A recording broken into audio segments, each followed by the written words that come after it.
Welcome to Stunthanger Video Hangouts. My name is Charles Carter, and I'll be your host this evening. I want to extend to you my gratitude for you watching Stunthanger Video Hangouts. If you're watching this as a replay, I want you to know that I host these YouTube live streams every Monday and Friday evening starting at 6:45 p.m. Pacific Standard Time. So please make a note of this so you can watch or be part of the live stream. Plus, we have an after party following the live stream, which is sometimes better than the live stream portion. You must be a registered Stunthanger Forum member to find the link to be part of the live stream and the following after party.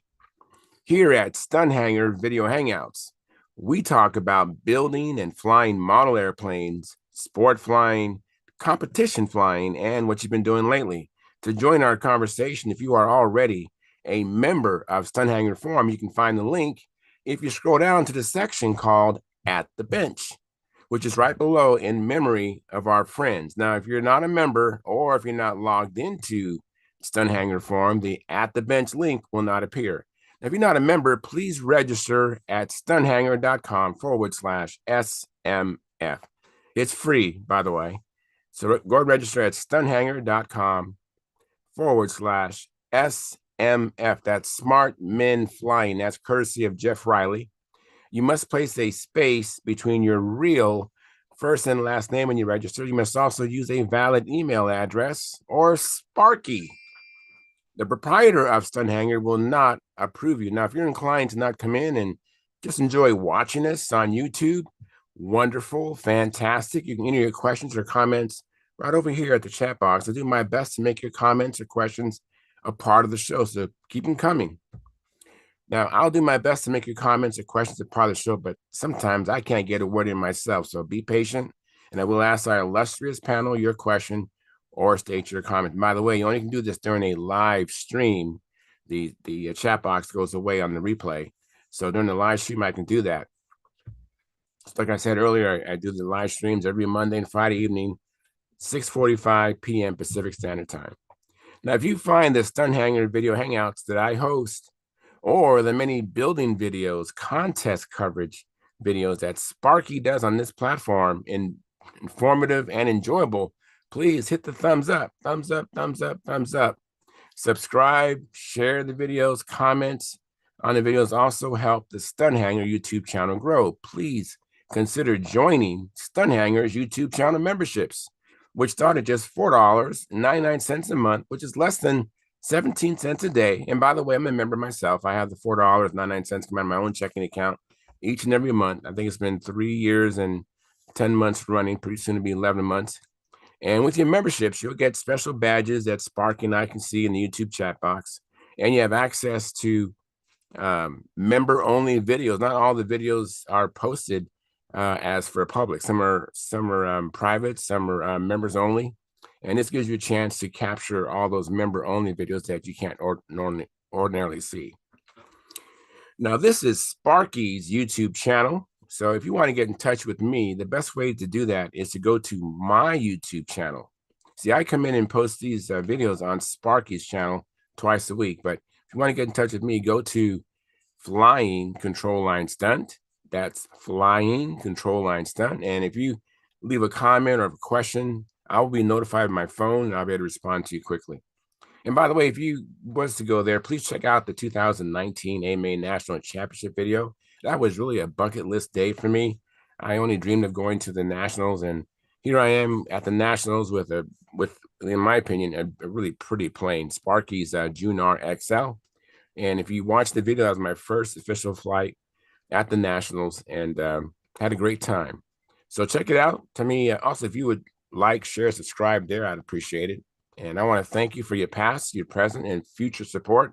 You are making it happen. Please keep the conversations family room friendly. In other words, please don't use words or do things you wouldn't say or do around your own children or grandchildren. And without any further ado, I'm now actually I already posted the link. I know that because Gary Sinclair is in the house. Hey Gary, how you doing? Yeah, pretty good today, I guess. Great, great. Thanks for Yeah. coming. I appreciate it. Yeah. I'm gonna make my way over to Yeah. the control panel. Just give me a second and I'll give you my undivided attention after I get in there. Let me see here. I want to go there. I went out flying today. I but I didn't go to my normal spot. I actually drove a little distance to San Diego to this Kobe swap meet, but I didn't go to the swap meet. But during the week, it's available. It's an asphalt surface. There's no light stanzas or anything like that, so I can fly there.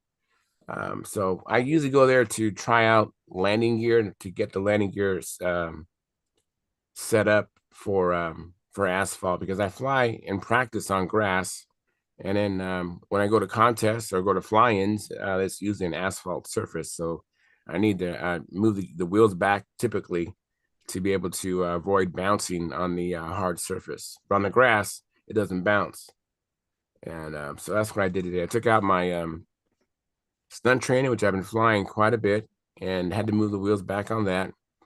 I also actually I took out the Talon, which man, that was such a surprising flight. That plane flew really nice, and the power. I made some new fuel, and it's the Omega fuel, by Morgan Fuels, and it was 10% the Omega, and I added 8.2 ounces of castor oil, and that Brodak 40, man, it was a beautiful thing. Hmm. It was a beautiful thing. I have Gary Sinclair in the chat box as well. Thank you, Gary. I can see that Gary is a member of our YouTube channel by the moniker next to his name, and he's also a monitor of the chat. He has a blue wrench. He says, "Hi everyone, like provided." And then below Gary is Daniel Barry Sports Highlights. He says, "Yo." And then we have Jack Snavely. Boy, I haven't seen Jack Snavely in a long time. He says, "Hello," and he gave me applause. Says, "Hello, Charles, Jeff, and thank you for this year's calendar, Gary. Very good." So he wishes you, sends you his gratefulness for that calendar.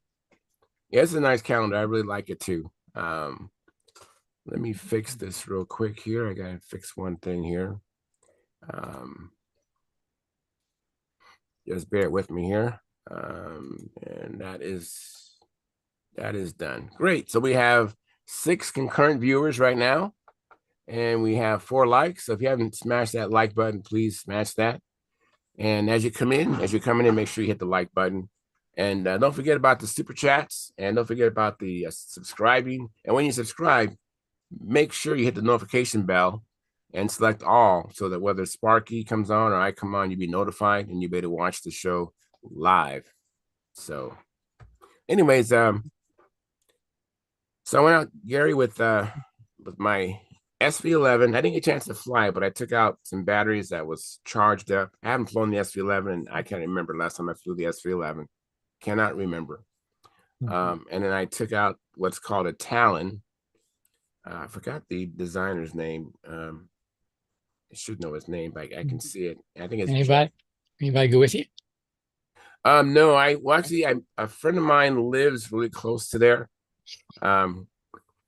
He unfortunately can't fly anymore because of his diabetes. He has to get around. He needs a wheelchair to get around. So he met me there. He's flying his little RC plane, um, and so we he was keeping me company basically. He really couldn't help me really, but he did help me. Excuse me, he helped me pick up the cones, and but it's great having company anyhow. Oh yeah. And he actually built the Talon, so I was really happy to. He's never seen it fly before. I've had the Talon for a couple of years, and he was really thrilled to see that thing in the air. So it's a good flying plane. I forgot how well that plane flew.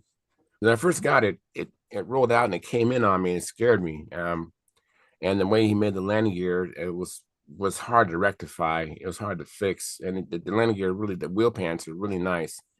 Um, but I was able to get it to roll out straight. So and it lands. It lands really nice. I mean, I was really surprised how. I mean, when the plane lands, you can't tell that you touch the ground. It's just basically you're above the deck, and next thing you know, it's rolling on the deck.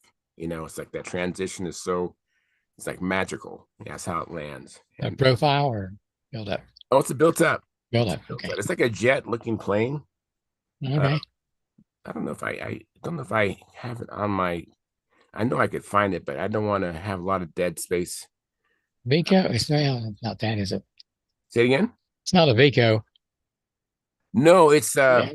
wait, who made the kit? I don't know if it was ever kitted. It was just I think it might have been there probably was an article about it. Maybe if someone in the audience is listening, you can tell me if maybe I'm mistaken. Maybe it was kitted. I suspect it wasn't kitted. I think it was just there might have been an article about it, but it's a really sharp looking airplane. It's a jet looking plane. Tricycle landing gear? No, this one's a tail No. dragger. Okay. Yeah, I actually the only tricycle gear I have is Pathfinder, but I haven't put it together. So I actually had a Pathfinder twin I got from Dave Sabon, but I couldn't get the two motors at LA 25s, and it was really hard to get those motors synchronized so that it would run right. And he tried, he had problems, went through about 10 different engines, and then he basically gave it to me. And then I put some engines in it, and I couldn't get it to work. It is not easy to get an IC, internal combustion glow type of engines, two of them to run the same. It's not easy. It was very frustrating. And but it did. I remember one flight, the motors were coming on together at the same time, and it was pretty nice. But I had so many flights where one was running really rich, which I think it was the outboard engine usually gets really rich, I think. Um, and it was just so hard to alleviate that. Very difficult. Have you ever flown a tricycle gear? What planes? I know you flew a Cobra, right? I got a smoothie. I smoothie. Do a smoothie. Oh, Smoothie. Now that was And a then tail dragger, right? yeah. Okay. All your planes were were tail Yeah. draggers. Well, no, except that my jet thing, like it's like you're talking about. I forget what the name of it is. But it was a tricycle landing gear. Let me make it big here. Let me 1 second here. Spotlight for everyone. Uh The one with the one on the wall, right? hanging on the wall. Yeah. Okay. Yeah. Huh, what It's like a plane? jet. It's got the back end. Looks like a jet. What plane is that? I wonder what that plane is. It doesn't ring a bell. Well, I what think color was it though? You can't tell. it It's a black was, and white. let me see, I think it was red, but they had it, the wings was planked. Dad got it for me. He's already built. He brought it home. Do you remember what motor you had in there? 35, I think. A Uh, Fox uh, 35 he had a torpedo. torpedo. Oh yeah, Yeah. I remember though. Actually, I had some K and B. No, Yeah. wait, no, excuse me. I had torpedoes. I had torpedoes, two 35s and one torpedo 40. Was the Venturi that trumpet like Venturi, like a big trumpet? You remember that, Gary? I'm not sure. Yeah, it's been a while, huh? Yeah. Yeah. Mine had this trumpet like Venturis. They're really big. It was all cast. It wasn't like a separate unit. It was all the Venturi was just part of the casting. But I remember it being pretty big, So powerful motors. I had what plane was it? My Nobler originally, was it my Nobler? I think it was. No, I had a Banshee, a Sig Banshee. Hey, Stuart, how you doing? All right, good. Be right with you. All right, I had a Sig Banshee, and I had a Fox 36X in there. I know it's not typically a stunt motor, but Yeah. that's what I had in there. And my cousin said you should try that Torpedo 35. It's a really powerful motor. Really? So I didn't change anything. The same line, same prop, everything. I just flown with the Fox 36X, which is a pretty powerful motor. And then I put the Torpedo 35 on. And like I said, with the same prop and everything, same lines, thing screwed me into the ground. And I could not wait for the run out of gas. I was just like, and I was just holding it level because it was pulling so hard. And then when I finally landed the plane, I tried to move the lead out. It had busted the belt crank floor, had busted the next rib out. I mean, had started to pull the belt crank out. That's mind you, I had just flown with a Fox 36X. Yeah. That's something. When I saw the Nobler the first time, I really didn't care for it. So it must be the flying ability for it. Why everybody likes it, is it? Um, I just didn't yeah, at the time. it's But not it's not too bad looking plane now. But no, it's at not the too bad. It's not beginning, it was just yeah, it's not the prettiest airplane. You're right. Yeah, and that's what's so neat about the hobby. Everyone has yeah. affinities towards certain planes. And they just really like them. Yeah, the Nobler was just the very first control line plane I ever saw fly. So I just automatically I have an affection toward the plane because I was a little kid and that was the very Yeah. first plane I ever saw fly. So it was a I Nobler. think Steve Bully's Argus to see what I saw fly. Okay. So Wow. yeah. That's a nice looking airplane. Yeah. So Hey, look who made it in here. Gordon, I'm going to take off your training wheels, man. Well, I've been on here for a half hour trying to Yeah. get my pictures to come up. I thought I saw your name there. Well, thank you, Gordon. Yeah. I'm impressed, man. You're and like I said, I'm gonna take off those training wheels. You're doing all right. So let me get to Stuart Morrison. Hey, Stuart, how you doing? Good. Yep. Good day today. Really? What happened? I went out flying Twister. I mean, I didn't do any I didn't do the patterns, but worked on just trimming it out a little bit and doing some maneuvers. So it was nice. Actually, it was cool. It's 40 degrees out. Oh, But call that cool? yeah, it's just cool. Just cool, yeah. So I don't think I'd go outside. yeah, so it was all right though. It was nice and sunny though. It was, so it was good. So and then This is a new plane. It's a new plane for you. That Twister is brand new, right? yeah, yeah. So Congratulations. It's great. yeah, it's flying pretty good. So then tonight I got to watch the Leafs beat the Bruins, and then I got to talk to you guys. That's what This is great a good day. This is a good day, but not the kind of good day that Joe Gilbert. When he has a good day, he just wins every event he flies in. He calls that a good day. Yeah. Yeah, I think he pays the judges off. Gordon, he pays more than you do. That's all. Well, I quit paying. I think the next person in was Dennis Adamison. Hey, Dennis. Man, I missed you, man. I missed you so much. Yeah, Dan. I'm so glad. I'm so glad you're still alive. I had to call him. Missed me like a fart in a spacesuit. But anyhow, yeah, it's good to be back. I just had some other things going on and whatever. So I understand, and it's okay to take a break too. I mean, I only break I've had. I think I've taken off just one Christmas, and that was it. In the 4 years I've been doing it, so a break would be nice sometimes. I remember when Rusty was hosting, I took a break or two. I didn't come in for a while. Sometimes you just get tired. yeah. So I totally get it. I see your comment. You're one of our members of our YouTube channel. Thank you, Dennis. And you said like delivered. See you in a bit. And then Stephen Smith. The Torpedo 35 was cheaper, but much heavier than the Fox 35. Had one on a Ringmaster, my first big plane. I think we all can remember our first big plane, Ringmaster. Yeah. our first big engine. That is like, wow. I mean, my first big plane was a Magician.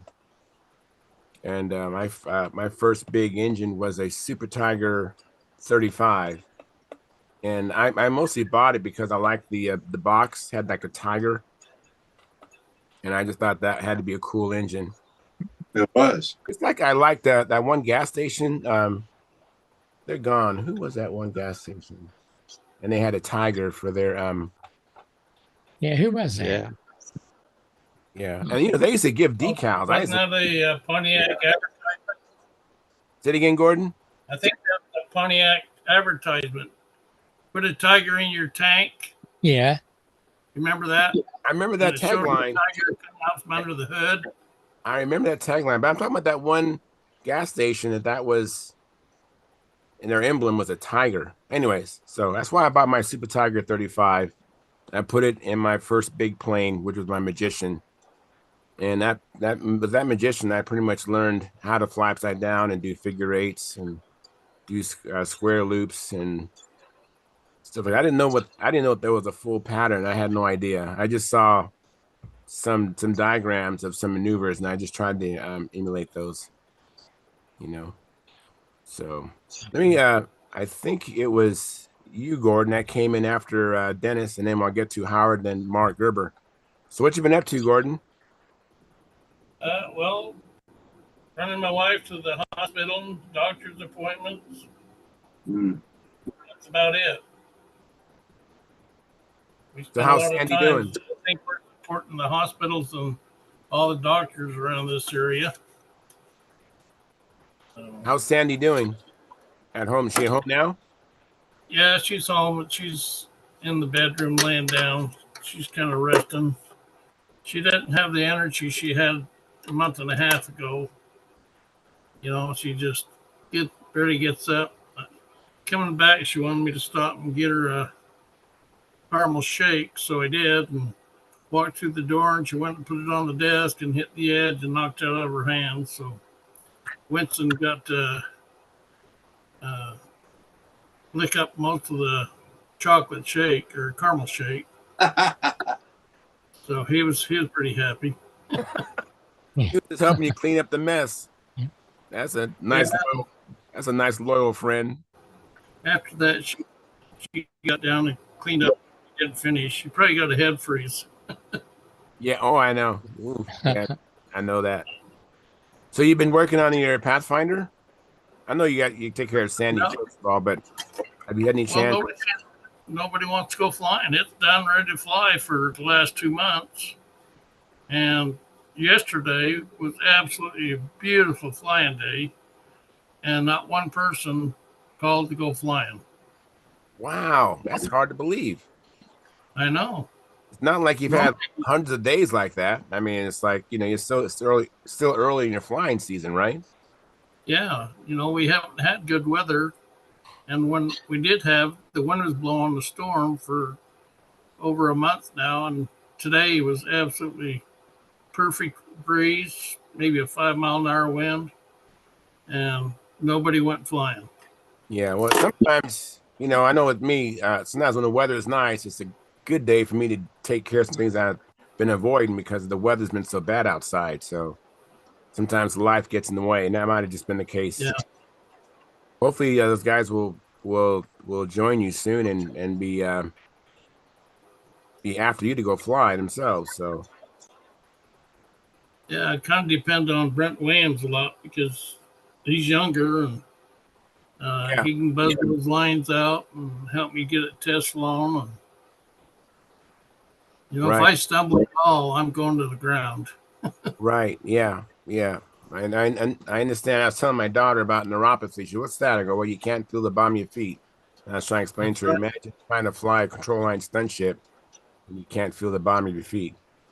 Yeah. It doesn't sound like fun at all. If you close your eyes, you're probably going to fall over. Oh, because unless you can see the ground, you're getting your balance from your eyes, not your inner ear and stuff. So if you can't feel your feet on the ground, you don't know what you're doing. Right, man. That does not sound like any fun, man. I'm so sorry about that. Yeah. Well, I had a long career. I'm sorry. Say it again. I said I had a long career. Yeah. Yep. Absolutely. Let me see what Howard's been up to. Hey, Howard, you been on Circle One, or you been doing any projects in your shop? What you been up to? Nothing exciting. Really? Okay. It might have been exciting for someone else, but maybe not for you. Oh, making a spinner. for Philip. Well, that For- sounds exciting to me. Now you're Yeah. printing it or you're machining it? That's about it. I made trophies. That spinner, you're printing it? You're not Yeah. machining it, you're printing it, right? Yeah. Is it done or it's still in the works? I hope it's done. I made a few copies. I made about 50 attempts. How many attempts? You're breaking up. So I kept nibbling at it here and there till it fit the prompt. Very nice. No, it's not that. Well, when you get done, show it to us, and then we can see if it's not nice or if it's nice. Yeah. It's out in the shop. But what color is it? I was going to ask you. Well, Yep. what color he wanted, but then I realized I. But so I've got black parts and white parts. It has a black back and a front, black and white.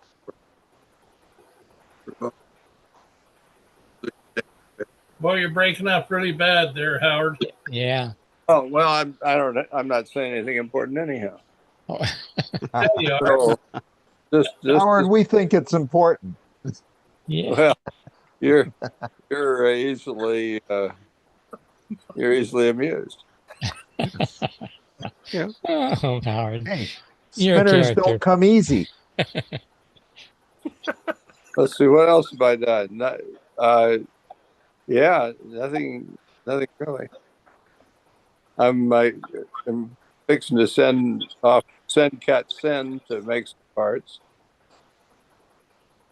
You know about send cut send, don't you? Yeah, you told us about it. You're the first one I've informed me about it. Yeah, it sounds pretty neat. Yeah, except I lost my elevator slider, so I don't know how big to make the slot. I got Oh, it somewhere. You know those little nuts that slide Yeah. up. right. Somebody ought to come up with a better way to make elevator control horns. This old Vico control horn. It's about run its course. Yeah, why don't you design it for us, man? Because I'm too stupid. I don't tried. think so. I doubt that. I doubt that. That's why I brought this up. I'm hoping somebody bright will figure out how to do it. It should be adjustable with a screw. The radius should be adjustable with a screw, and it shouldn't weigh a lot. You should be able to make it out of stuff that's not steel, because it's way back in the elevator and it's heavy. Doesn't have to be steel. Now What's wrong with the slider, Howard? Huh? What's wrong with the slider? Well, What's wrong with the slider? it's hard to repeat is one thing. It's hard to make small adjustments because you lose track of where you were. You put graduations on it like Derek Moran does. And sometimes it slides when you don't want it to slide. Well, Mhm. not if you do it right. Yeah, don't forget the washer under there. Well, we don't use the washer anymore. Oh, you don't? We use a little clamp that slides on the outside of the horn with a bolt in the middle, and it slides up and down on the outside of the horn. Yeah. See, that's It's good. not like the one. Remember, Aaron lost his airplane because he didn't put a washer there. Yeah, that's an example. Yeah, and Yeah. so I was. Yeah, I was. And his, Okay, I got a I hunch had his that horn idea. expanded a little bit. I had that idea, Gordon. I was gonna have something that slid on the outside of the horn, and then a bolt that went through, or a nut that went through the horn. Then I realized that that can't be assembled. You couldn't. You couldn't get it over the end into the slot. So yeah. So yeah, send Well, me yes, some. Yeah, some. I could do that. Can you show Yeah, us an example, Gordon? I don't know what you're talking about. I just know the one that Tom Morse provided with that brass nut, and it fit inside the slot, and you had a yeah, bolt on the Yeah, outside that goes through yeah. it. The washer on the other side, it spreads the slot and you crack. that's right. Ask Jim Yeah. Aaron. Yeah, for example. See, you can put a washer on the ball link side, but on the other, it's a U shape, and it clamps around the outside of the horn. That's how to do So it.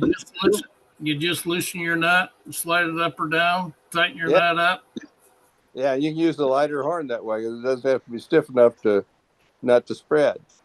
That's right. You have Yeah, one to show me, Gordon? I don't I know what hope you're talking about. I'm he's sorry, got. what? Yeah, the one he's sending me. You have one you can show us now, Gordon? Do you have a one that's not in the plane? Well, I've got one on the plane, but I don't know if you'll be able to see it very well. I can go get it. You guys Just go ahead and visit, and I'll go see if I can line one up for you. All right, send thank you. it. I'll show it to him. Fantastic. Yeah. Hey, Mark, how you doing, Mark Gerber? How's it going? Good, Charles. How are you?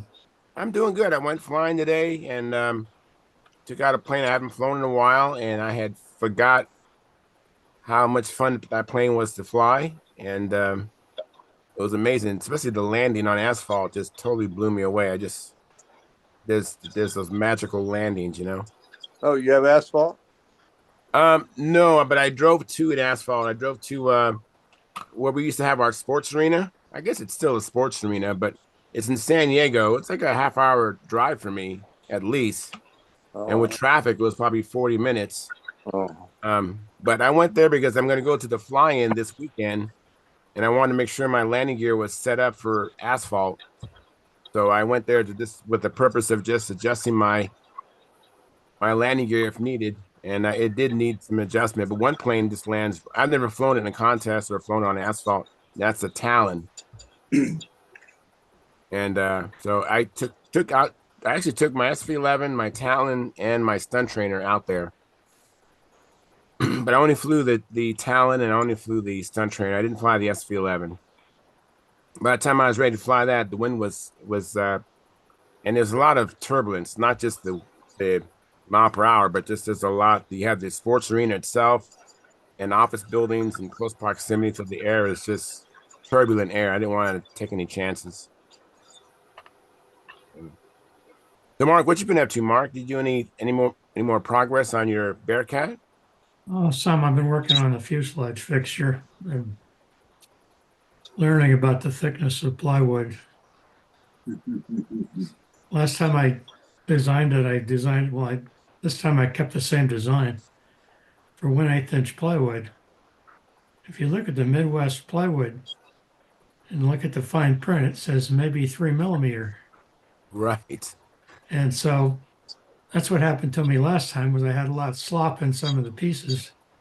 I thought it was going to be 1/8. Well, this time the guy that was doing the laser cutting said he couldn't cut the 1/8 anymore with his laser. It was losing some power, so he wanted to do it with light ply. I said, okay, we'll go ahead. I think that'll work fine. Well, turns out the light ply is only 7/64. So it's even sloppier now. So I got to do some shimming and adjusting. So Oh, that's just too bad. just be aware that you're messing with plywood and the thickness is critical. You got Yeah, to measure it. I agree. Yeah. Now, you guys are talking about the first plane you ever saw. Here's the first plane I ever saw. That is a monogram Aranca. Oh, wow. Interesting. I think they kitted it in the late 40s. What kind of engine is that? Interesting, It's Venturi. an And ONR 23. can you repeat that? It's an ONR 23. ONR Wilson 23. and Rice. Interesting. So about, I kept, many years I didn't know exactly what it was. My uncle had it and built it, and it was hanging in my grandma's fruit cellar. And I would go over there when I was a little kid, probably 5, 6 years old, and I would get in the basement in the fruit cellar, and I'd just walk and look at that plane, just stand there and look at it. And this is exactly how he had it painted. Nice. So I figured out in my adulthood that it was a monogram Aranca.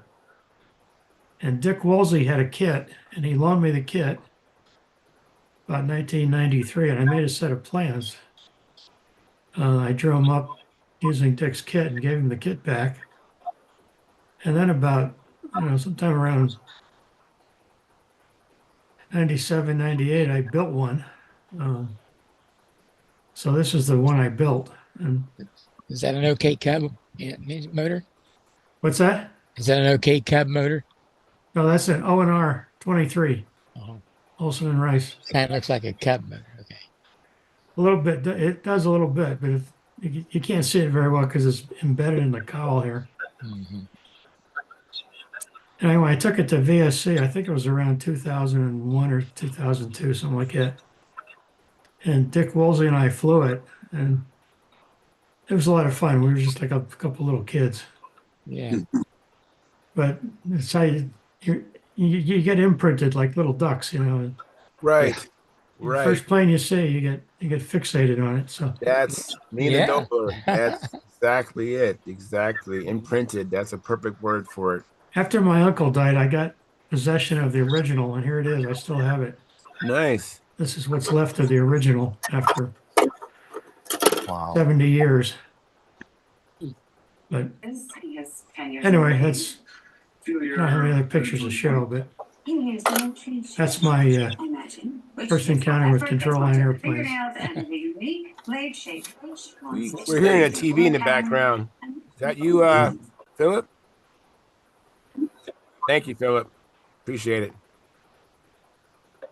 So continue on, Mark. I just had to get rid of the Well, TV. Gordon's back now. We got anything to look at, Gordon? Yeah, let's look at see what Gordon has here. Make it big, Gordon. I have to draw a picture of it because Okay. I used the last one on my airplane. It's already adjusted. Well, go ahead and draw it. But, I'll go talk to someone else while you're drawing. No, I don't want to rush you. No, I'm done. All right. But I was going to show you the old ones. I got a bunch of the old ones, but I won't use them. These here slide. I don't know if you can see that or not. Yeah, move it close to the camera. Okay, yeah, that brass nut or square nut that That's slides. the slider. Steel nut, and it slides inside that slot. Right. Okay. Yeah. And you can put a washer and your deal on it, and it locks down. You can see it when it's assembled. Right. Okay. Well, the new one, I won't use those anymore after what happened to Jim Aaron, so I got a bunch left over. But the new ones look like this. Lower. Where is it? Lower. Right there. Okay. That reminds me of an Easy Just handle. And the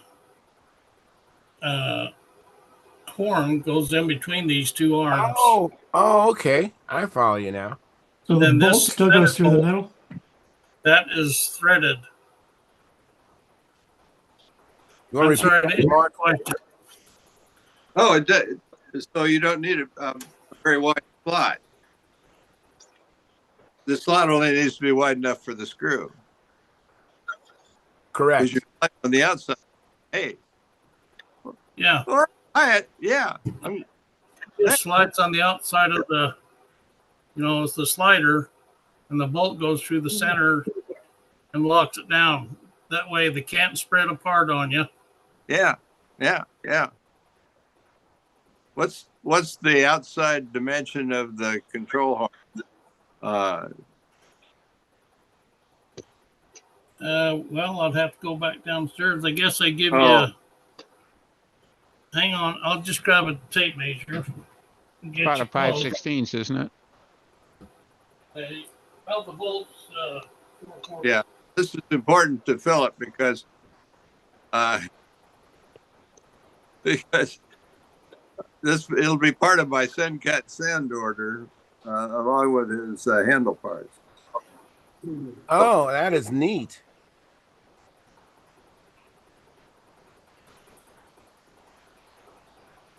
Here we go. Yeah, I got paranoid after what happened to Jim Aaron's airplane because I had quite a few of those in my old airplanes. Yep. Yep, same here. Yep. So where did you get your Yeah. parts from, Gordon? Where'd you get the ones that wrap around the slider? Where'd you get those? Off my mill. I Okay. have a lathe and a mill in my basement. All In my right. hockey room. Actually, the outside dimension of this horn is 1/4 inch. Gordon, you know you just set yourself up, don't you, brother? Well, that's possible. Anyway, it's 1/4 inch, Howard. Okay. Thanks.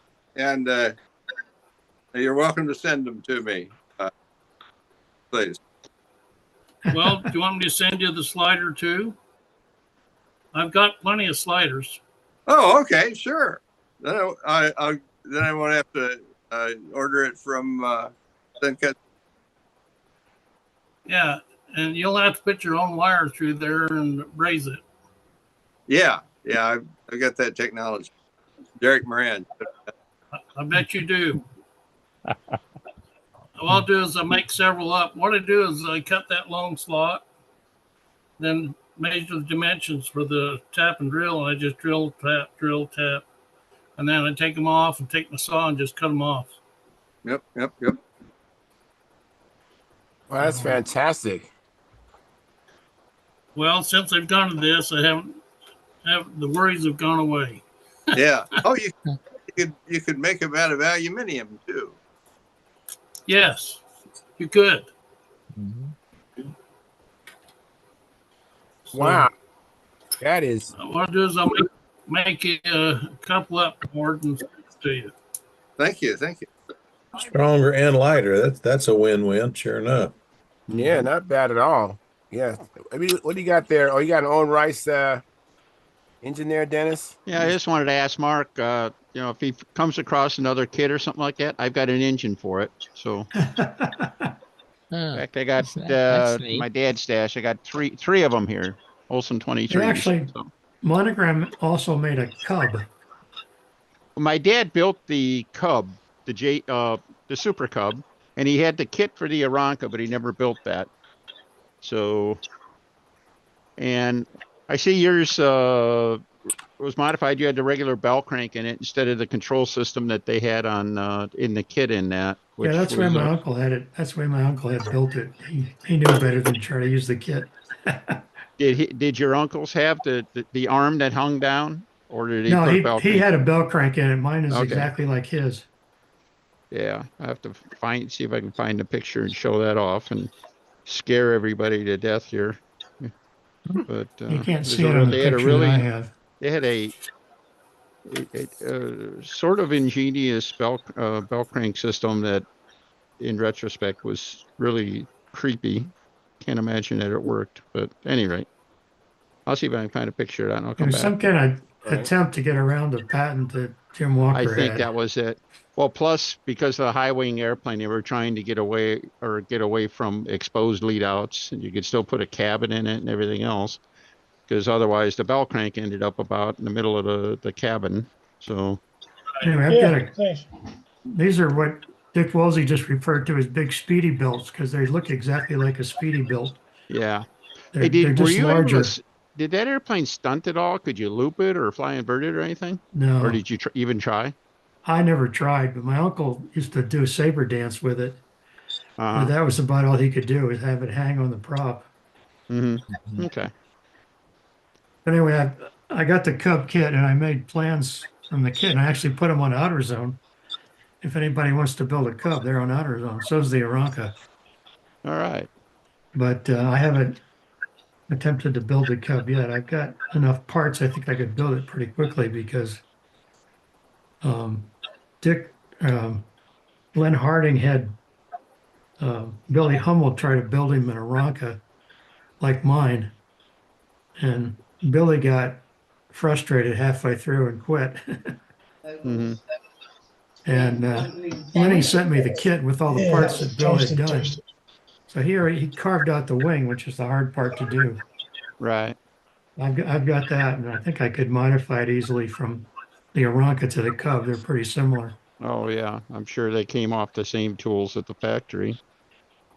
But anyway, I've got the Cub kit, and I'm Are you somewhere guys down the familiar line with I the might build it. Can you say that again, Gordon? I just wonder if they were familiar with the Reed clipped wing Cub, where they cut some of the section out of both wings and shortened the wing. It was done in about 1945, and he did all the ADs and airworthiness certificate. And a friend of mine ended up with that airplane, and I ended up with about 35 hours in it. This is a full size. Nobody's heard of the Reed clipped wing? Is that what Hazel said? What's that? Didn't Hazel sing? Yeah. I don't think that was. I thought that was a stock one, wasn't it? Or was that a re-clipped wing? It had a clipped wing, she said, but okay. I remember the kit. Yeah, Hazel Sig used to fly so one. if it was shortened, it's probably the same. Mm-hmm. Yeah. Hazel had one that had a clipped wing, and it seemed like it had a little bit bigger engine in it. Yeah, but it had that's what I flaps. used to do. I'm talking about a full size. Yeah, I'm talking about a full size. She flew it. Oh, Was not a model. It was a full size airplane, but she flew it. It was blue and white, and it had the the starburst pattern, or whatever you call it. And they just had it at an air show this past summer. And whoever the guy that owns it now had it there.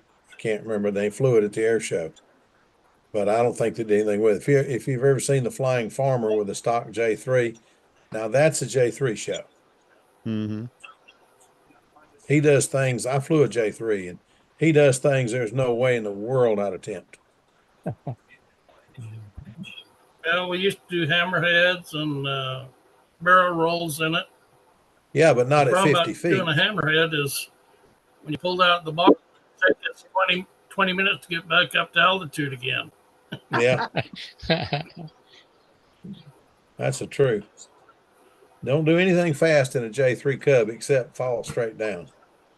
That's the only thing it'll do fast. Well, I don't think those hammerheads, I don't think they were that fast. No, they weren't. They weren't. But you know, some plane air flew it to stall it up. You get and it finally will. It was a fun airplane. Yeah, well, that's why the J3 is that's the safest airplane out there. It's just barely fast enough to kill you. Yeah. Yeah, I got a friend that managed to kill himself in one. Yeah. Had hot dogging for some girls that were on the ground in bikinis, and he hit power lines. Oh, geez. Yeah, that's what I said. Oh, for crying out loud. Oh, well. Hey, guys, I got an answer from Minnesota Mike. It was Exxon. Remember the Exxon gas station with the tigers? Yes. The tiger. The tiger. Yeah, Thank that you, was Exxon. I didn't know you'd look at that. Thank you very much. And then Marcel Legrand says, "Hi, Gordon. Why don't you use a swivel chair? I guess instead of when you're flying, yeah." Oh, I've thought about Hello, Mike. But then I'd have to have Brent Williams pack it out to the circle for me. Right. Yeah. What do you do if you got to back up in a hurry? Yeah, that's true. Yeah, I've seen those flying chairs, and I guess it's if you want to fly and you ordinarily couldn't, I guess it's better than nothing. But yeah, if you have to back up, you're kind of in trouble. What you can do, I could Gordon, do if you really do good overheads. Gordon, if you do try it, your intersections. What's that? Gordon, if you do try flying out of a chair and you got to back up, what you do is you lean forward and you make sure you got your arm fully out on takeoff, and times, when you're doing maneuvers and stuff, and that way you can at least pull back and get a meter or so out of it, Use a lazy boy chair. That's the one. Or one with It's been worth a damn. I flew a combat plane out of a chair. They wanted a demonstration. They asked me to bring something fast. And a friend of mine said, well, who's going to fly it? And I said, I am. So we lit it off, and I wallered out to the circle and sit down in the chair and turn it loose. We're talking 118 to 120 mile an hour airplanes. Did it tow you in a circle? Pardon? No, I flew it all on one side of the circle. Gordon, has anybody told you just a little bit crazy? You want to hear crazy? How about flying a combat plane off the roof of my buddy's house in the wintertime? Oh, God. Gee, I like that idea. You're certifiable now. We had to get up there and sweep snow off the roof so we could have a place to stand without falling down. Yeah. That's my level of insanity. I like that. Yeah. I asked him, I said, you going to move your car? His wife had a 55 Ford convertible that parked on the street. And my buddy had his car parked there. And he says, you going to move those cars? And he says, if you can't fly over and get off my roof. We had a Johnson Combat Special on a Voodoo. Lord. And I said, okay. Love it. Light her off. He lit it off. And I flew it for quite a while. And he come up and said, here, let me fly it for a while. So I handed the handle to him. And he flew the rest of the tank out. Nice. And that same friend is not calling you to fly in beautiful weather? I don't understand. What's that? I said that same friend is not calling you on beautiful weather to fly? No, he passed away 2 years ago. Okay. That was Mark Fechner that designed the great big blue and white twin I flew. Okay. Sorry to hear about that. Craziest thing I ever tried like that was put skis on a high wing plane. And when I came into land, it took off great. And I flew it around. It wasn't a stunner, but flew it around and just had a ball with it. Went to land it, and I forgot we had one snowdrift. And I came down to land the plane. I was trying to get it down easy, and all of a sudden it just disappeared in the snowdrift.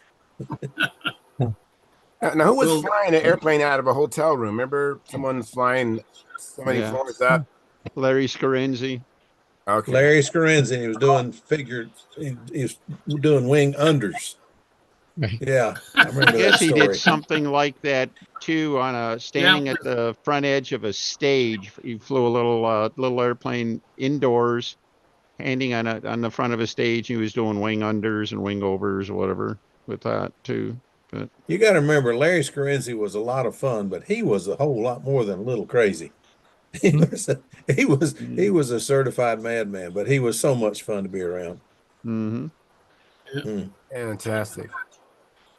Well, that same Mark I was telling you about, he put skis on his Thunderbird 2 airplane. Oh, Lord. And we went out in the snow and flew it.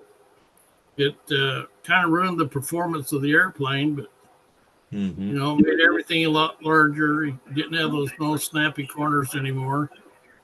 But after he did it that one time, he decided he was taking it back off. So, Mark, anyway, crazy thing. I just saying we've done some crazy things when we were younger. Yeah. Flew 2 combat planes at the same time. Wow. That was a handful. That sounds like a handful. I can't imagine that. I can't handle one combat plane at a time. Can't think that fast. Yes, exactly. I'm in that same situation. Stuart, you have a question, Stuart? Yeah. Len and I were talking about the Pathfinder I got. If it's Nostalgia 30, I think that's what we wanted to know, right, Len? They've been letting it fly at Prodac in NOS 30. It didn't come around till about 1998, if I'm not mistaken. This is the one. I don't know. Are they any different ones, or are they all the same, basically. Well, they had minor changes, but the Okay. Pathfinder was really started flying it right around 98. So would it be then under the Nostalgia 30 class? Dennis, do you know when that is? Isn't that It'll be 1994 now. Oh, John yeah. Miller talked us through that. He said that you built some of the very first ones before there were plans or anything like that, but you had some of them that were that old. And Yes. I think that was used as the justification for calling the Pathfinder NOS 30 legal. So But there, I know that it'd be legal. actually, I think a question I have is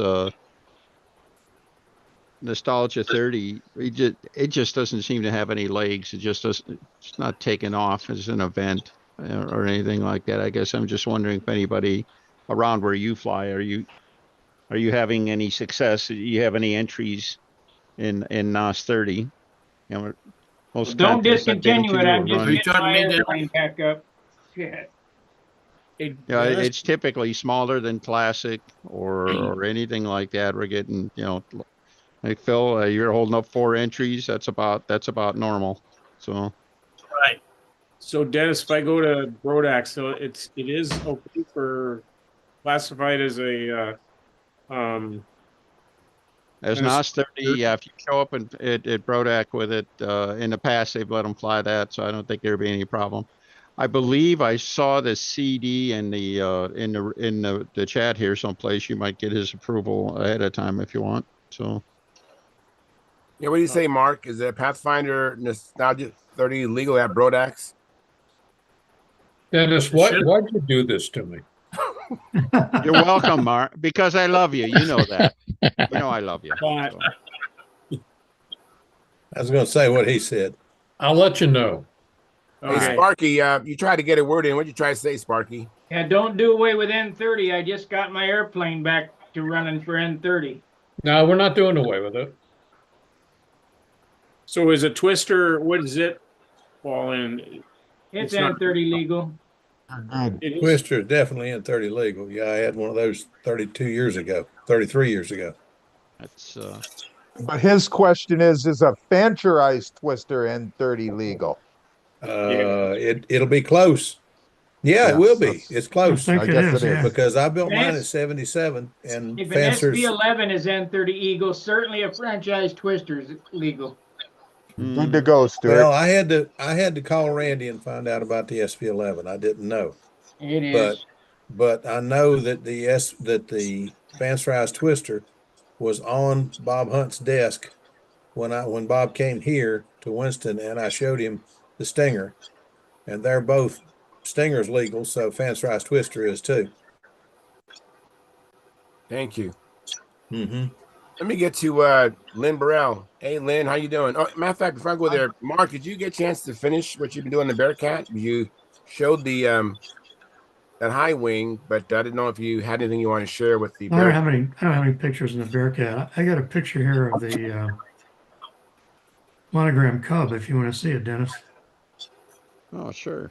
Yeah, you're trying to find a picture of it. I can't find. I'm looking for the pictures of my dad. Yeah, that's my dad's. Is it? All right, you see that A-frame there on the wing? Yeah, this thing here. Yeah, that's where you hook the lead outs. Yeah, and this is that screwy thing that's to get around basically the patent. bell crank, and there was a push rod through the wing, went to a little right angle bell crank in the center of the airplane that sent a push rod to the tail. So this thing here rotates. This thing here. Yeah, this little A-frame thing hanging down. Is this your dad's actual airplane? This is a Brodax. That is museum. my dad's airplane. That I donated it to the museum. Oh, cool.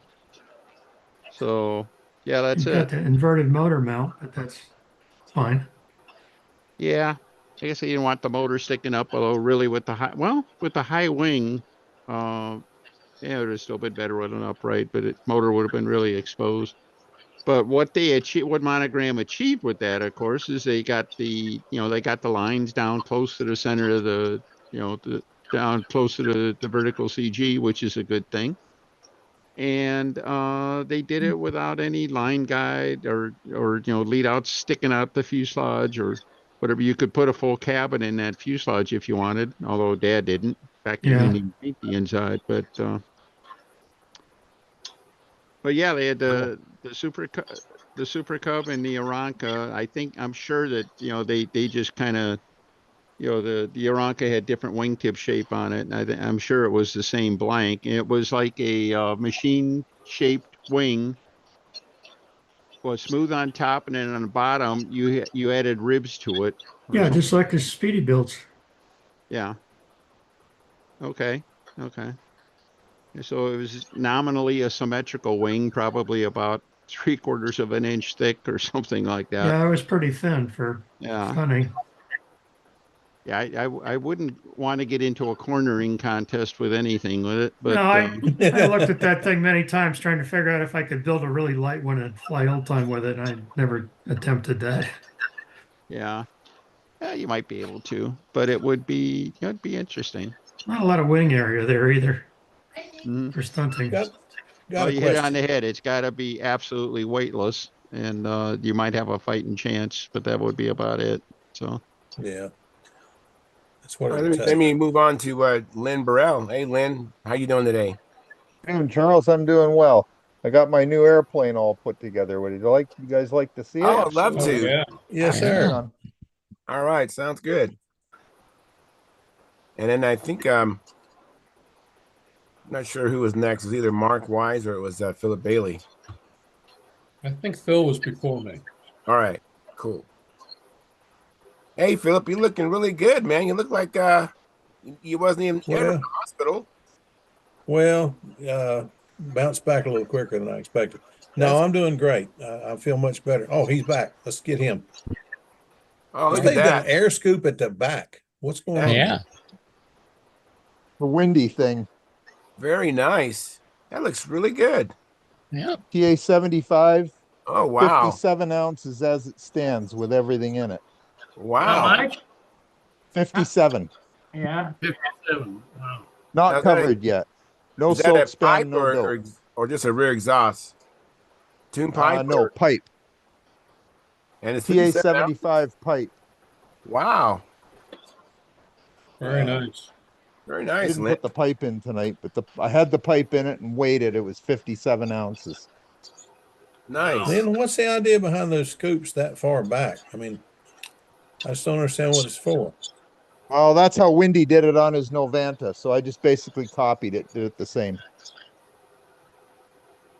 And Windy did it because it looked cool. That's all it is to look cool. That's all it's a great place. It's a great place to store leftover engine oil and stuff like that. So that's what I was thinking, Dennis. Well, actually not, Dennis, because it's a pipe and all the exhaust comes out the bottom, not the side. You want to bet? No, I don't want to bet. I agree with Ever Dennis. watch Alan Goff's airplane at Brodak last year? I think it was on outside loops. The exhaust stream was coming down the hinge line and it was exiting at the wingtip. Yes, saw that. Yeah. Yeah. The darndest thing I've ever seen. It did it what? It was. Everybody I think it was saying, on "Look at just that." on. It was either insides or outside. I think it was just outsides. I think The it was exhaust outsides. from his pipe was somehow flowing down the wing and exiting the airplane at the wingtip. At the wing tip. We thought it was Yeah. actually, we thought the thing had busted and it was actually, the exhaust was going through the wing, but it was actually just following the airflow. Yeah, somehow following the hinge line or something. But that looks good, It was Lynn. wild. Thank you. It was Looks wild. nice, Lynn. Is it closed off or Very the much. scoop has air going through the fuselage and out the rear? Yes, I'm gonna put a hole at the back, and there'll be two little, what can I say? They're little blisters on the back of the fuselage with a hole to exhaust the air. Better just leave it open and no exhaust. That'll be the air brake for downhill. yeah. That'll work. There you go. Wouldn't hurt anything, I think probably. Yeah, sure, Okay. sure. That's neat. Hopefully it It seems doesn't rot out. We'll see what happens. Looks Yes, nice. Sparky, I Looks think nice. that big scoop on my Tony did that. Thank you very much, Lynn. Looks good. Okay. Does It look really great, does, Lee. and it don't weigh nothing. That's going to be great. Well, the weight's reasonable for the size of it. I mean, it's a big airplane, 710 square inches. Right. The tail spans 30 inches. It's a big model. Wow. That is big. Yeah. That PA be right at home in that. Philip, this has your PA 75 in it. Cool deal. I'm anxious to see it fly. Yeah. What cool. what prop have you got on there, Len? Randy prop. What Yeah, diameter? what's the diameter and pitch? 14.2. I actually haven't even measured it. I think it's 14. I'm not sure. I don't That's a know. Bob 14, McDonald 4 1/4. APC prop, or is that a flat Okay, so prop? No, it's a okay, Bolly. well, whatever Randy's selling me that sold me, that's what it is. You got a Bolly? So, doesn't say Bally on it. So it's a Bob McDonald flat prop. Okay. Well, that may be what it is then. I think somebody else told me it was a Bob McDonald prop too. Yeah, it's like this one. Well, this is a flat one here, so let's see. Nice model, Len. Thank you. Took me years to figure out Yeah, the that's it. flat blades. That's the same prop. That's the same prop.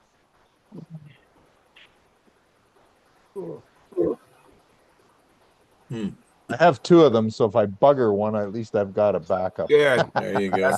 Yeah. I Nice. also have There a you go. couple of windy props still, which I guess are try-in props, so I shouldn't run out of PA 75 props anyway.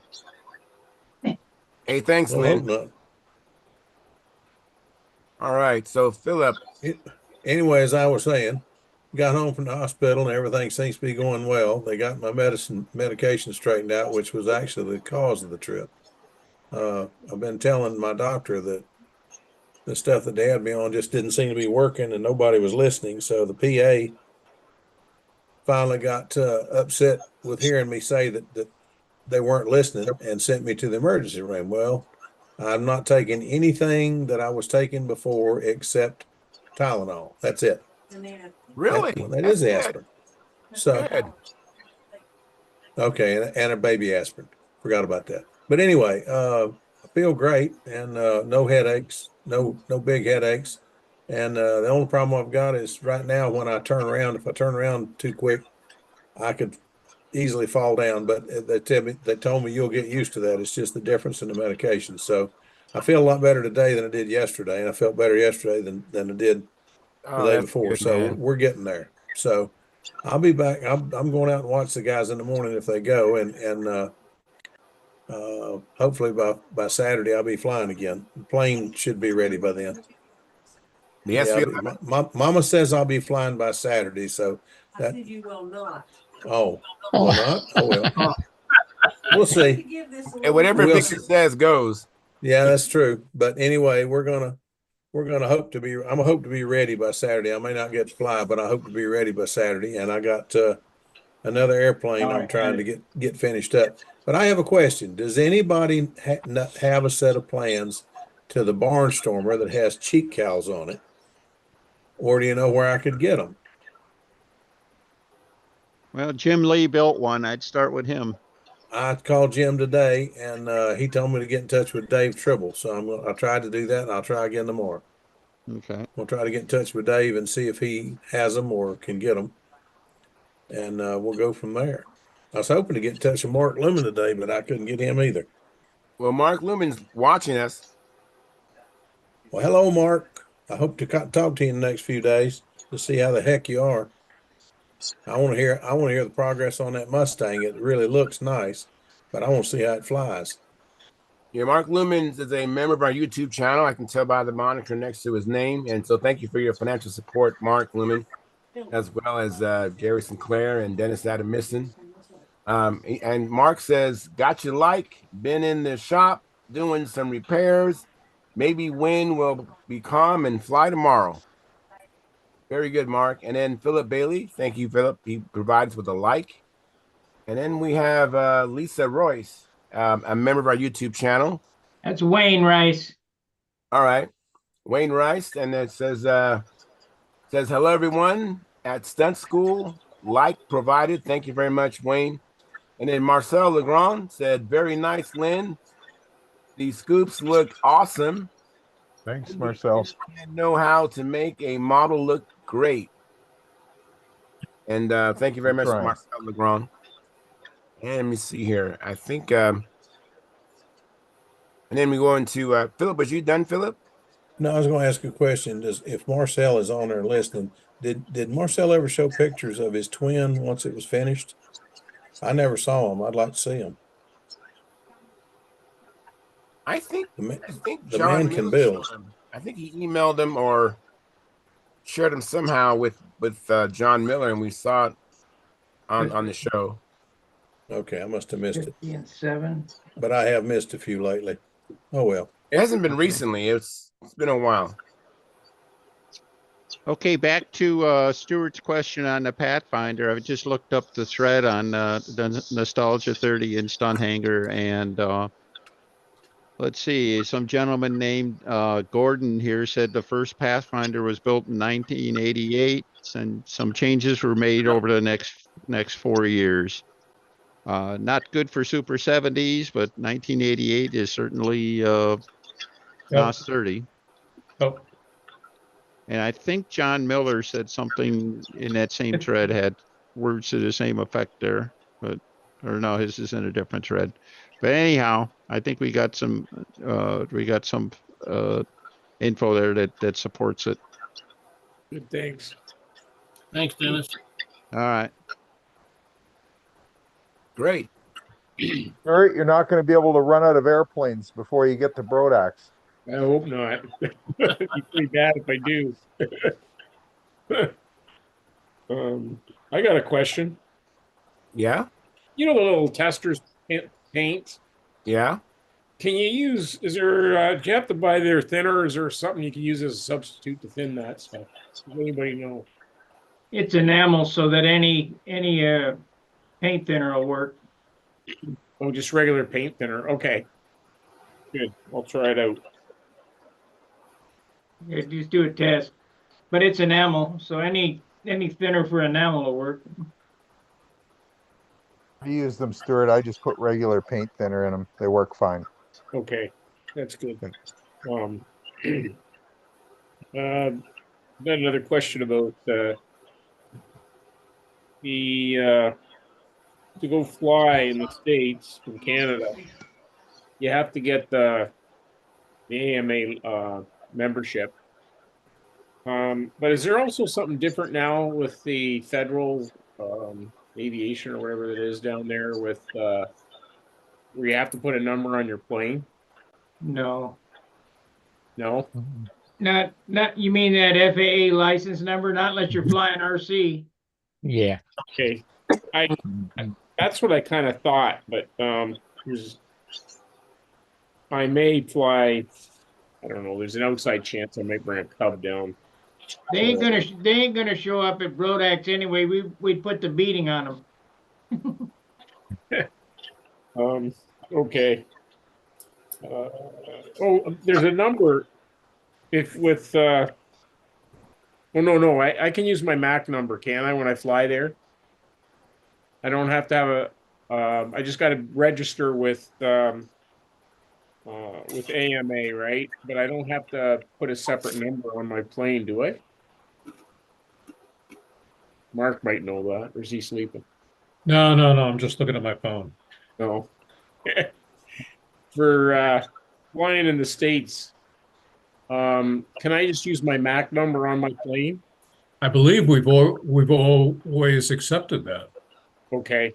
Lynn should know. He's been there several times. Okay. I guess Always accepted it before, but after they decided that we had to have both, I just put both on the airplane to be safe. So nobody questioned me. Absolute I don't worst know how case, important it you is. go over to the registration table and grab a Sharpie pen, and you're good to go. Yeah, exactly. Don't worry about it. I don't believe I have ever seen anybody prevented from flying based on whether they had the AMA number in the correct place, in the correct size, and the correct wing. All right. But we do have a wanted poster for Len. Yeah. So, I know. Well, I wait, know is that a wanted or a not wanted? Yeah. Good question. Dead or When you alive. when you guys figure it out, please let me know. That's we're it. talking about these AMA numbers. One year, I don't know how many knows Greg Zajac, excellent builder, and he builds this beautiful, beautiful airplane. And at appearance judging, they come over and say, Greg, you gotta have your AMA number on there. He says, it is on there. No, we just looked, it's not on there. Yes, it is. And he had put a kind of a shadow. So he had to kind of lean one way or the other to make the AMA number stand out. And they looked at that, oh, okay. I thought that was pretty clever. Very clever. Thunderbolt, what? Question with Venturis. When you go to a large or like a larger like diameter inside, does that give you better gas mileage or less mileage, or does it matter? Worse. Yeah. Less. Bigger diameter, less gas mileage. Okay. Got to open the needle valve up to keep the air fuel ratio the same. Yep. You get more power, but less mileage. And great questions, Lynn. Thank you. I mean, Stuart, good questions. Keep them coming. Sparky, what is that thing in front of you? This is the first this is the landing gear mold. I tried to make it out of balsa wood. And you know, I wish I could make a landing gear like this. This is 8 grams. But it just kept breaking. So in a minute here, I'm going to lay up this carbon gear and sand it to shape, sand an airfoil on it. And then Wednesday, I got my aluminum molding material coming, and I'll make another mold out of this buck. So this is the plug. I'm making the plug for this. And then I'll mold it with aluminum casting material, HR 540, I think it is. Very nice. Other one's going out tomorrow morning, Sparky. All right. This will be a 2-piece mold. It'll be an airfoiled gear, and I'll lay it up and then put it together and clamp it so it squishes all the resin out so it's light. Nice. I'm also going to take and put on the outside of it. So this would go in first, and then the toe would go in, and then it'd go on the top, so that it doesn't look like crap. So it looks, It looked like the Major gear. Yeah, it looked better than a Meslick, but yeah. That's awesome. Well, he had the prettiest we've had that I've had in quite a while. But yeah, that looked nice. Is that for a 40 or a 60? It's a 60 size gear. That'll be neat. Sparky, I saw you talking about those engines the other day. I finally got around to firing up the 50 Merco and the 61 today, about half an hour ago, or just before I came. And yeah, they run good. That's great. Yeah. I don't have any more Mercos left. I sold them to I guess Stuart. Is that who gets them, Len? No, it's Len and Tom. Oh, okay. Well, I'm the pickup guy. I don't have any Mercos left. I don't have the Evo left. I don't have nothing left, really. Good. OSFP left, I guess.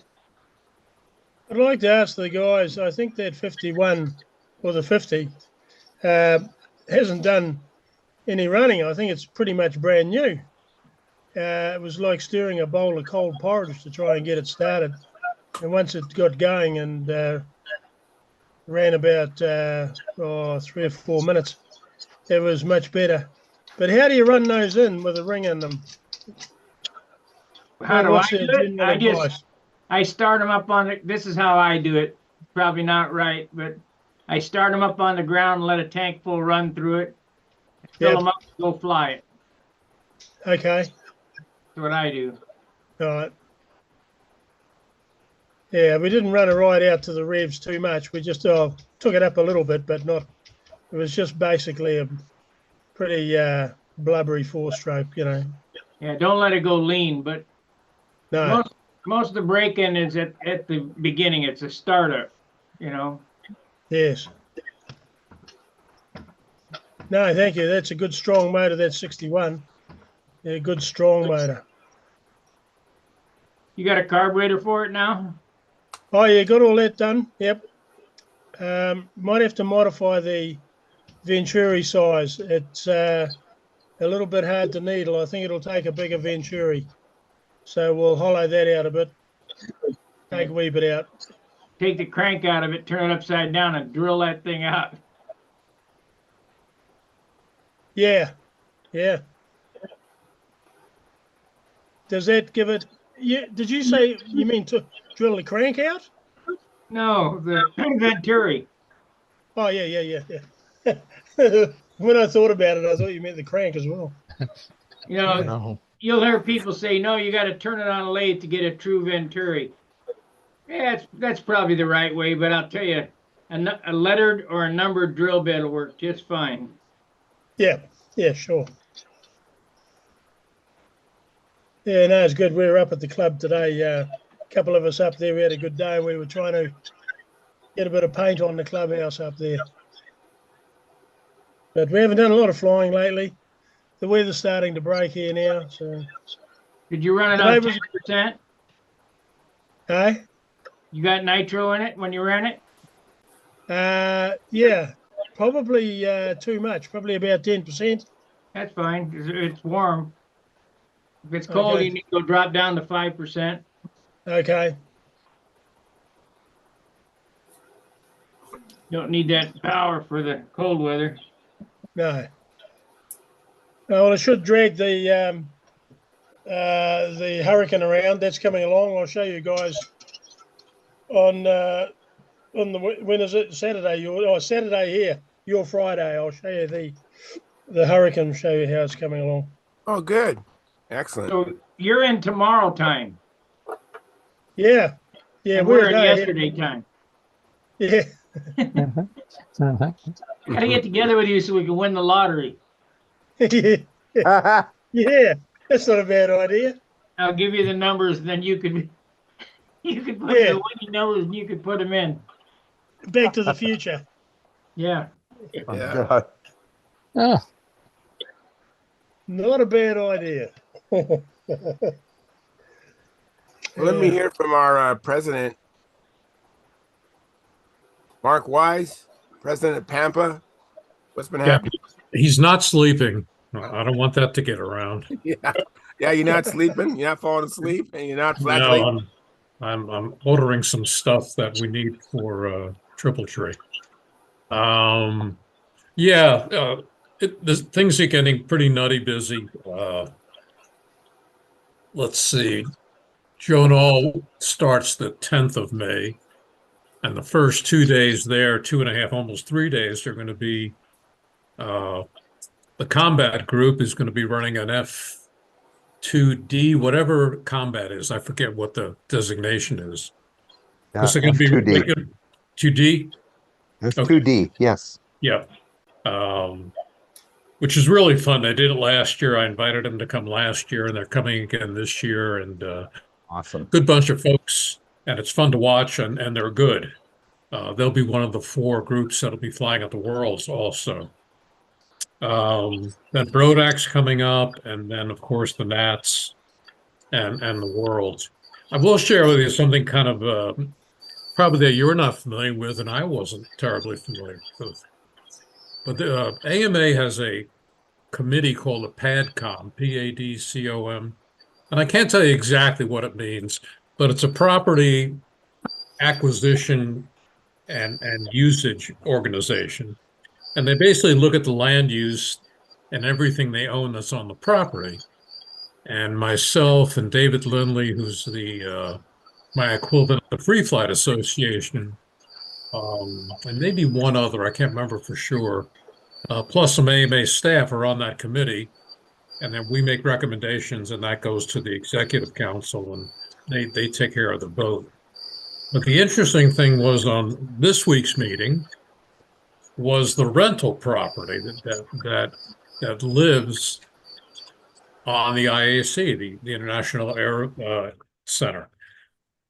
Turns out they own 3 rental homes. Sometimes they're occupied by people who may be working at AMA. Some are filled by people who just live there. And one of the properties needs a lot of renovation. And the nice thing about the work we did was the couple in there is about 70 years old. The house needs more money put in probably than it's worth. So we worked out a way to keep them happy, put up a better building on the site. It'll probably be a temporary, not a temporary, but a manufactured home. It's just kind of interesting to know what goes on in addition to the modeling. So all that's good. I think anytime a person like me can get more involved with AMA, I think it's good for Pampa. So that's what's going on. A lot going on with the Worlds. I haven't seen the latest number of pilots, but it's in the mid 50s for F2B, which is not up to the numbers we've had in the past. So I don't know if that's because it's here and the flights are expensive, or it's just a trend in F2B. It's hard to say. So we're looking forward to that, Paul and I and Bill Lee, and we have, I think, 8 volunteers, 8 or 9 that are going to be helping, circle managers and runners and pull tests and the 2 tabulators. It's a full week and preceded, of course, by the Nats. So things are going well, just hectic, but good. And we hope as many of you can come to the Nats and or the Worlds as possible. I know at my age, this will be my only chance, unless there's one in heaven or wherever I end up. But that'll probably be electric only because it'll be quiet. So I guess anyone flying glow is going to hell. I'm not sure how that works. I'm in trouble. Except for Canadians, yeah. Oh. So anyway, that's about it. But thank you, Charles, for letting me share. No problem. Thank you for letting us know what's going on. Hey, everybody! I actually went to some of you and muted your mics. I was trying to get rid of the squealy noise, and it was actually you, Gordon. So when you're ready to talk, just unmute your mic. There was a squealing noise in the background when Mark was talking. So I was trying to find it. So if you're finding mic muted, it's because I was trying to find that squeaking noise. I want to know, has the LPAD been fixed?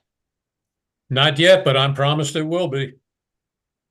It's funny you mentioned that, Sparky, because it was part of the meeting we just had. And I don't know if you guys knew this, but in a big windstorm not too long ago, part of the roof of the museum came off. So they just fixed that, and they did it the right way. So it's the little things you don't hear about. They're trying to get contracts for paving. The numbers are all over the place, and as you know, it's not cheap. But I was told by the authorities that we are staying on the LPAD because there was a movement to get us off onto a new site, and I didn't like it. None of the district directors liked it, and I kind of became a pain in the rear end. But we're staying at the LPAD. All right. Hey, Gordon, what's that squeaky noise in the background, Gordon? Oh, is it back? Yeah. Well, I thought it might be my hearing aids, so I moved them. Oh. Is it still there? Yeah, it's still there. I'm going to go and mute you, Gordon. You're not stepping on your cat, are you? I muted him, so he's not saying anything. All right. I don't know what that noise is, Gordon, but it's pretty loud. Hey, Stephen Michella. Hearing aids. Stephen Michella, how you doing, Stephen? I'm okay, Charles. How are you tonight? I'm doing good, man. Looking forward to this fly-in this weekend. Yeah. Coming down? Yeah. Actually, I'm not sure. I'm bringing at least 2 airplanes, maybe 3. I'm not really sure. But right on. yeah. Very nice. Yeah. Very nice. You know, for the fly-in, I was trying to. I left a message with Warren, and I left a message with John Wright. You know, Warren Walker, and Yeah. I was wondering, do the planes have to have an AMA number on them for the fly-in? I don't think so. Yeah, that's what I was trying to figure out. I mean, I could throw some numbers on my Talon, but I just if I don't need I to. don't think you need to put numbers on. I think you'll be all right. Just as long as you have your AMA card or your AMA number, if somebody asks you what your AMA license is. Yeah, I have that. Mr. Wright's usually the only one that does that. Are there any brochures about the fly-in? Because I was going to try to forward the information to some other people. I don't think there is, Charles. I'm not sure. I don't think there is. I think it's just kind of the club just kind of puts it, John just put it together last year, and it's just kind of it's just kind of like a weekend where we go out and have fun and barbecue and hang out, and just kind of a camaraderie. All right, cool. Yes, I'm trying to share with my flying buddies down here, trying to get them to go up there to check it out. Yeah. Well, let me see let me talk to Mr. Wright, and then I don't know, it'll probably be too late by then, but I wish I would have known last week. I could have asked, and of course I probably should have. I don't know why, but I didn't think anything about it. I should have made some. Would have been a good idea, I guess. Yeah, because I mean, the AMA numbers on the plane help the judges with the appearance points, but there's no appearance points. There's no Yeah, judging at all, there's right? no contesting there. It's no contest. There's no judges, none of that. It's just But fun. the AMA rules state you got to have your numbers on your airplane. Oh, they do? AMA rules, yes. I That didn't way know you're that. insured. All right, thank you, Sparky. I didn't know that was the rules. I've been to a couple of contests and nobody's ever told me that. Yeah, well, you haven't I had an don't. accident, because I tell you what, those insurance adjusters, if there was an accident, they would say, "Oh, he didn't have his number on it." Well, we don't want to pay that. We don't Yeah. chance it.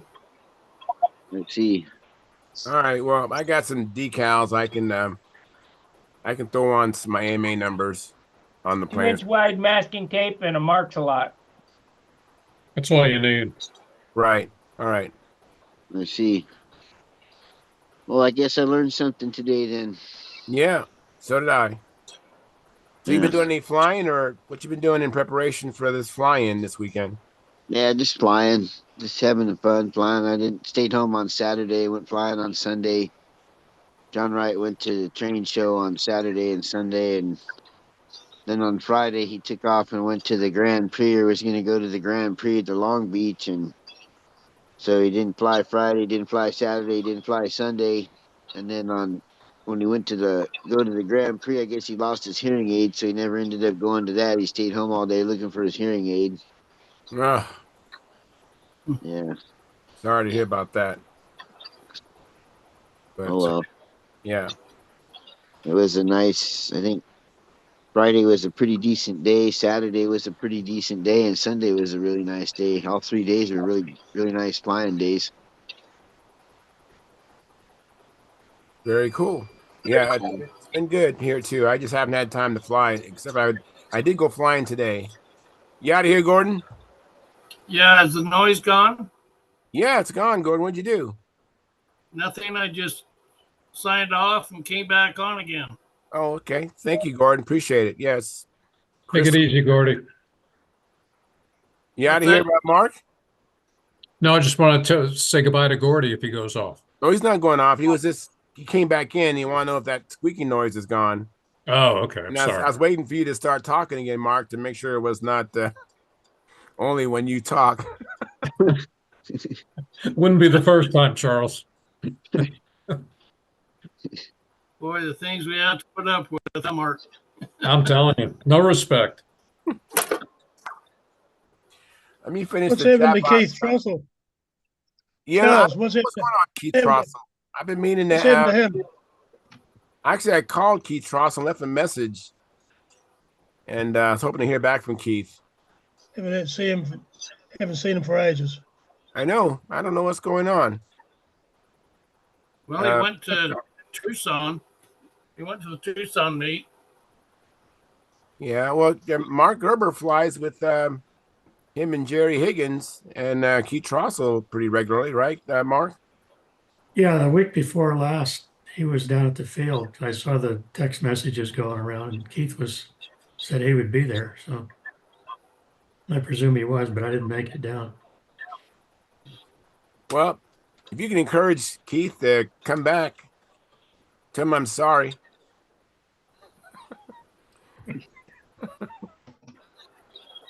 I don't know why Keith hasn't been coming in, but we all have lives and stuff going on. This isn't the only thing we do, right? Marcel Legrand says, "Oh, he said he sent me some pics of the twin." I have to find those. I have to find those pics. Yeah, I know that I've received some things from Marcel Legrand. I was hoping John Miller would come in because Marcel Legrand sent me a reel of these two gentlemen playing music, and one looked like John Miller. I just wasn't sure if that was John Miller or not. Marcel Legrand, was that video? Was that actually John Miller or someone who looks like John Miller? Maybe Marcel Legrand will respond to me. Pretty funny, Marcel Legrand. Pretty funny what you sent me. So anybody got anything else? We can end the live stream and go ahead, Stuart. Oh, Stuart, I muted your mic when I was trying to find that squeaking noise when Mark Wise was talking. Yeah, I'm back. Yeah, when it's cold out versus when it's hot, do you use more fuel when it's cold or hot? Or does anybody know? I think probably use more when it's colder because the air is denser.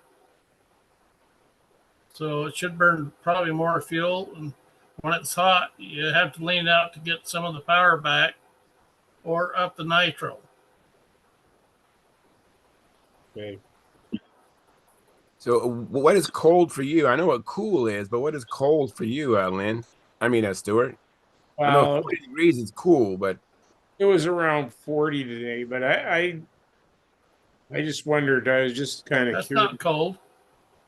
No, I mean, we've been out in freezing temperatures before flying RC, like 5-10 below. Oh God. It really depends. If you call in colder weather, when it gets hot, you go to 10%. You use more fuel because you use more fuel. The more nitro you put in it, the less time it takes it to burn. So it's a double-edged question, but just the same, at a given temperature, it really depends on, are you on 5% or 10% for somebody to answer that correctly. But well, Phil, if it's gets hot around here, we use 15%. Oh Lord, I never put that much in You my know, stomach. because of our altitude. Oh yeah. Oh, that's how you get away with.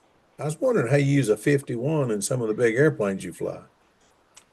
Yeah, you have to, or you don't have the power to pull them.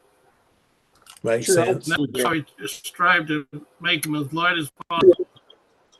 Well, I can't argue because I talked to Billy Werwich at the last Worlds that were at the LPAD, and he was adding a kicker in his airplane. I just asked him when I got him off by himself one time, I said, Billy, what's the final rating on that fuel? Because you said you're starting out with 10, but I see you putting a kicker in it. He says 18%. Good gosh. I never seen anybody run that much nitro in a stunner before, but hey, he won. What can I say? It ran like a turbine all week. Gieske used to run 25% in his bear. Wow. Yeah. My yellow stunner with a Tiger 46, I run 20%. Good gracious. And that only weighed 58 ounces. Now we run 20%. We run 20% in 4-strokes. I run 30% in the 4-stroke. No, I'm talking about. Wow. I never did that. I've never done that. Well, when I was flying down at Gar High School with Whiteley and Bart, they burned up all my 10% fuel. And the only thing I had left was my 40% combat fuel. So we put 40% in it. Just rinsed it up, and boy, it was a tractor. So when I come back to Salt Lake, Yeah. when I come back to Salt Lake, I dropped it to 20% and never went any lower than 20% in it. Made a big difference in performance. I don't know what the guys were running at the Nats, but I was out there watching them one evening last year at the Nats, and they were flying later in the evening than I expected them to fly. But some of the guys would fly and they just had a slight glow coming out of their motor, and some of them just, it was red. I mean, it was. Huh? I'm breaking up. Some of them had some high nitro content in their fuel because you could see the fuel was just really burning, just really glowing red coming out of that motor. And of course, they were the ones that were really honking. But wow, I've never run that kind of nitro in a stunt motor. That's wow. That explains a lot, though. It explains how you get so much power out of your motors. Because your 51 in your Colossus was not hurting for power at Nats. I was really darn. That's nice. I ran 15% in the Colossus. Yeah. At the Nat. Yeah, that's neat. I know at Tucson, I kept going out there and went twice, and I kept trying to fly it on 5 and 10%. And somebody finally said, "Put some of this in that plane." And of course, I'd already flown the 4-second loop flight, so I was pretty much out of it. But we went over to the side and put some 15% in my little Fox, and I put a different propeller on it that was undercambered. And Lord, if we ever get a chance to go back to Tucson, I know what to take with me. And it won't be 5 or 10%. You know, Wendy used to call 15% paint remover. Yep. It is. You have any problem with your finishes, Gordon, when you run 15% in your Colossus? Yeah, it's pretty hard on them. We try not to spill anything on it when we're refueling. I usually put another hose so it doesn't drip on the fuselage. And once you fire it up, the oil doesn't hurt it, but the nitro does. All right, cool. You know, and it's shown its wear and tear over the years. You know, it's probably got 1,200 flights on it. Wow. Explained. Wow. You know, it's just getting broke in. Well, Caffeine's been a while since I've seen you. I've been wondering where you've been, what you've been up to, Caffeine. Yeah, hello guys. Yeah, I've been busy with work basically. So not much of flying or buildings, but yeah, I'm here to listen to you guys.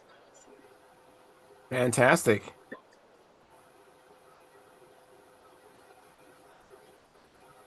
Marcel Legrand says, no, it just looked like John.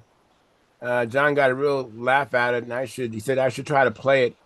You know, it's on my phone, and you know, I got to get. I don't know. I have like things on my phone and things on this PC or this laptop. I don't have them on both all the time, so it's not easy for me to capture that and put it on the show. But yeah, it's that Marcel Legrand sent me a video of these two gentlemen. One's playing a guitar, and he has a hard hat, helmet kind of thing. And then this guy that looks like John Miller is behind him, and he's hitting him in the head with a pan. And it's part of it's funny. It's the guy with the pan looks like John Miller, and it's funny. I don't know. It'd be neat to share. It'd be neat to share. Santa Claus got to take his aggressions out sometime. Yes, yeah. I think that the reel was basically saying, you know, an argument over playing the guitar. So basically, the guy hitting the other guy with the pan is wants to play the guitar, I guess, or something. It's funny. Marcel just sent me some of those pictures a few minutes ago, and I was asking about the twin. Sent me pictures of his twin Pathfinder and his Nobler in progress and two or three other airplanes, and he builds some beautiful stuff. Yes. Yeah, Marcel Legrand is very, very, very good at that stuff. Yeah. Unfortunately, it's on my phone, and Yeah. it took me a little bit of doing to get to share. So. Well, anyways, I mean, maybe this is a wrap. Maybe we're done for this evening. We don't have to go to 9 o'clock. The shorter the film, or the video, the better it is um for analytics. So, if anybody has any questions in the chat box, Just do it now. Marcel, if you got plans to that ultimate twin, ultimate biplane, I'd sure like to see them. That's a nice looking plane. We'll see if he responds. And so right now we have 19 concurrent viewers. We have 20 likes. Thank you very much. 0 new members, 0 chat revenue. Don't forget if you're watching this as a replay and the super chat is not available, you can hit those 3 dots and click on the super thanks and give us a donation that way. Our donations have been down, and so Yeah, please, okay. please, please donate. And also join. I mean, it's just $4.99 a month. I do it myself, and I don't have to do it, and it's like 17 cents a day. And I was thinking about this earlier. If anyone knows of anything out there that's like the Stunthangar YouTube channel, let me know, because to me, you have Sparky who's built over 500 airplanes, and so you get a chance to see someone building a plane all the time. And then you have the Zoom meeting where you have interaction of us in the gallery. We have questions, answers. I don't think there's anything else like that on YouTube. Am I mistaken? No, I don't even think there's an RC forum doing it. I don't think RC either. So it's like, if you go on the internet and you're watching news, you're probably mad and pissed off because of the other party, depending on what side you on. But you come watch this show, you're not going to have any of that foolishness. So it's like, I just don't understand why we only have 49 members and we have. Oh, it's 56. 56, and then our viewership is what, 20,000 views a month? Yeah, about that. We're down this month. There's a lot of people watching us, and so I really don't get it. I really don't understand. If there was something better, I'd understand, but there's nothing out there like this. So please open up your wallet and just do the minimum, $4.99 a month. I'm doing it. So if you think I'm you're doing a hard press, I just don't understand. I really don't. And I am not wealthy. I don't have a whole lot of money. So, but to me, I see the value in it. I remember when Sparky opened up the membership. I don't think I was the host, and I was quick to do it. I'm sure I was one of the first 5 or so that joined. So please, do it. I know some friends of mine who have increased their contribution. So we have people who have up theirs, but still there's a lot that aren't doing anything to support this. And I just don't understand. If people are watching it, why aren't they supporting it? And I'm not like people who are in Congress or who are in Senate who can't do anything else. So they just do that whole life. I can do other things besides this. Yeah. And Sparky can build planes much quicker without doing this. Did you guys see Wendy's new video today? The one on the Spitfire? Yeah. Yeah, it was awesome. He's coming back, He don't want to tell you, but he's coming back. He's got the itch. He does. You just don't get out of this that easy. I have a comment from Marcel Legrand. He says, this is for Phil. He says, it's a modified RC Ultimate plane, Phil. All right, thumbs up. Thumbs up. All right, great. Well, we can continue on. We don't have to end everything, but I'm just going to end the live stream. So until then, hopefully you have a chance to do some. What do you want, John? Tell me about it, Jonathan. Oh, I'm going to take off. Okay. All right, Jonathan. Yeah, Thanks for coming in. I'm pretty tired. I need to lie down and have a cup of tea. All right. Well, enjoy your Tuesday. I'll tell you what. Just before I go, yeah, the Canadians probably appreciate this, but you guys will too. We got the Anzac Day coming up in a couple of days' time, and that battle that I was telling you guys about, where the howitzers took the pressure off the Aussies, it was the Battle of Long Lan. If you want to look it up, it's quite interesting. And there's a beautiful song written by John Williams. If you can watch it, I defy anybody to be able to get to the end of it without a tear in their eye. John Williams. I was only 19. So there you go. Right, I'll see you next Saturday here. I'll see you Saturday, man. Catch you guys. All right, catch you later. So hopefully you get a chance to work in your shop and do some flying and come back Friday if you're in the US or Canada. Come back Friday and tell us all about it. So until then, fair winds, tight lines,